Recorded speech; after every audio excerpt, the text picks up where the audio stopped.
I like your full beige outfit. I like your full-on beige outfit. Oh, yeah. It's really cool, yeah. What's your name? Maurice. Maurice? Yeah. I'm Anna, nice to meet you. You've also been hyping people up here. Yeah, I've seen you, yeah. It's good.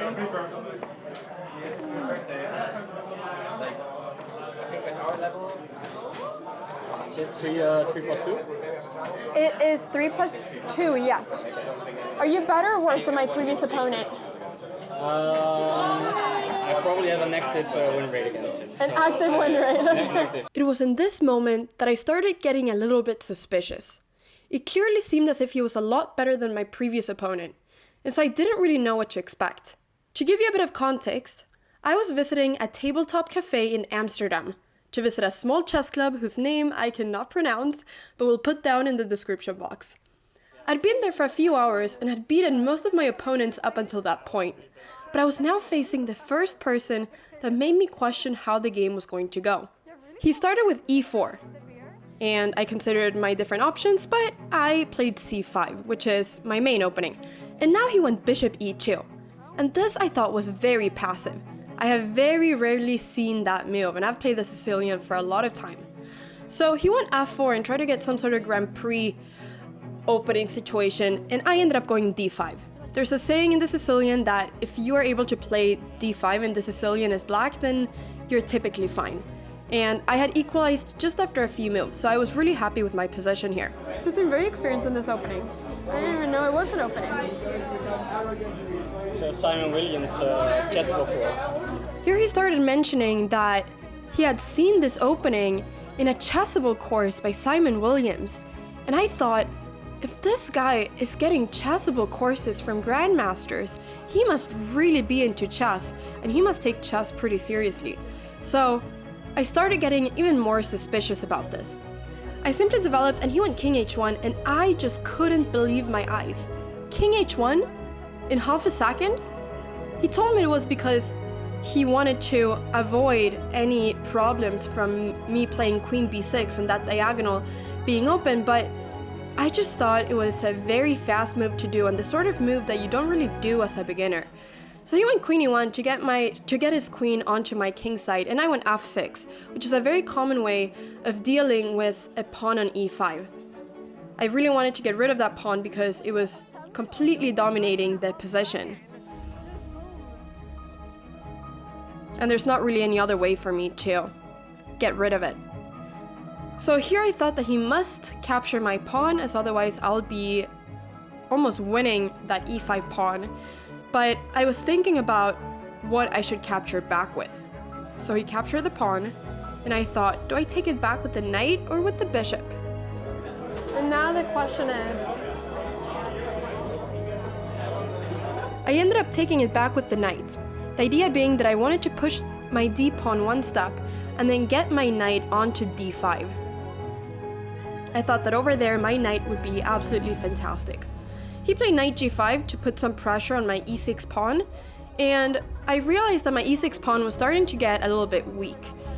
And I necessarily didn't really want to go h6 because I thought that this could weaken my king's position in the future. I don't know. You see, you keep on telling me how they're not very good, but I don't know. You're playing them with so much confidence. It's like... I ended up bringing my knight up to the center. There were two ideas with this move. First, that I was defending the e6 pawn one extra time, but two, that I was threatening the c2 pawn. And there aren't really a lot of ways to defend that c2 pawn. So he went back with the queen. But now I thought at least that the queen was not going to be able to attack my king anymore. He had now wasted a tempo with going queen e1. I was pretty happy here with my position. I don't think I can say on the stream that it doesn't, so I'll just say yes. Okay. You can say, whoever it is that makes the boss. We were joking here a little bit about chessable courses. And now I ended up moving that knight, or forcing him to move that knight. He moved it back to threaten my knight, but I didn't really want to get rid of my knight, so instead I moved it, and now he brought his knight to the center of the board. Why are you moving around this knight so much? Oh, because you wanna... this is where you're going. I decided to stop his knight from going to g6, which would have been a pretty annoying fork, so I went queen e8, and now he did a move that surprised me. He went g4, threatening my knight, and I thought, can you do that? Is your king not gonna get really weak? But I realized that not really. In fact, those pawns can be really strong against my king.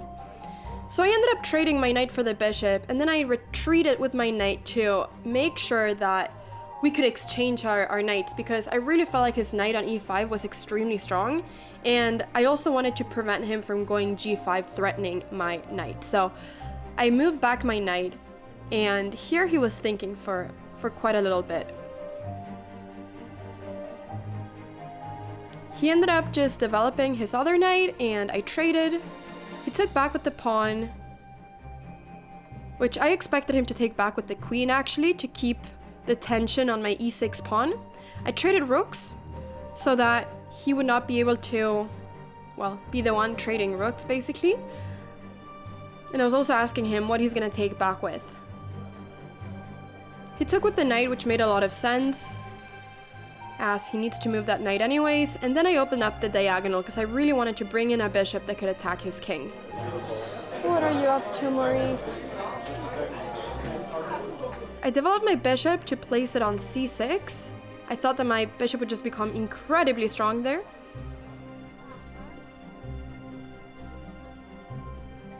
And after check and him moving his king, I brought up my queen. And there were several ideas with this move, primarily that I wanted to target the g4 pawn and the d3 pawn. So now I had ideas of opening up the d file and then bringing up my rook onto there. The little hand movement was me counting the amount of pawns that I had left. I wanted to make sure that it was equal pawns. I sometimes do this during games if I kind of lose track of what's going on. I start counting pawns just to make sure that it's equal. Here I think I should have captured the c3 pawn first. I ended up moving my rook, but this gave him the option of simply closing down the position, and I realized immediately my mistake there. I should have opened up the d file first.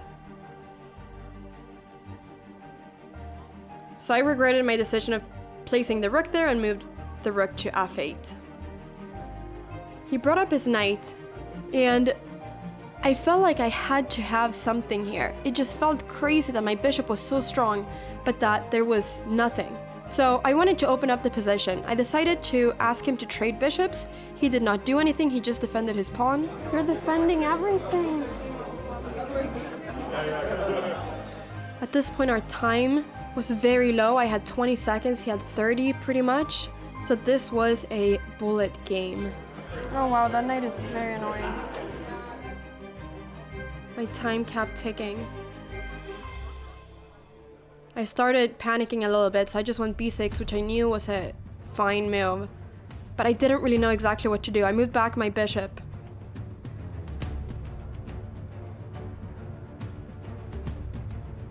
He moved up his king, also kind of waiting to see what I do.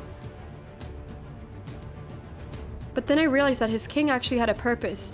I wanted to get my queen to the same diagonal as the bishop, but I couldn't find a way of getting my queen into any good square. I started panicking. Now his pawns were pushing. I couldn't believe that his king was just not completely unsafe. But I realized it was my king that was unsafe. He brought up his knight, and now I had a huge moment. I could take his rook. It was a free rook. But then I didn't see it. My time got all the way down, and I lost the game. How good are you? How good am I? It's a simple question. Yeah, I mean, not that good. Now, everybody was celebrating him, but I had had a completely winning position there in the last move, although for several moves before, he was the one that had been able to take the upper hand in the time trouble. So with this game, I wanted to show that time really is of the essence. I am a very slow player sometimes, and I just completely forget about time. If I would just have had time to pick up that rook, then I would have won the game. But the problem was that I thought that it was a checkmate because of my time being so low. I freaked out and thought that queen h8 was a checkmate, but it was not, as long as my rook as long as his rook was taken. So Maurice, which was the name of the guy, ended up beating me, and he ended up also telling me that he was quite a strong player, which is what I thought. Can you guess what his rating is? Let me know down in the comments down below what you think that his rating is. But thank you so much for watching this video. I hope you're enjoying these voiceovers that I've been doing. I'll see you all in my next video. Have a great day and don't lose on time.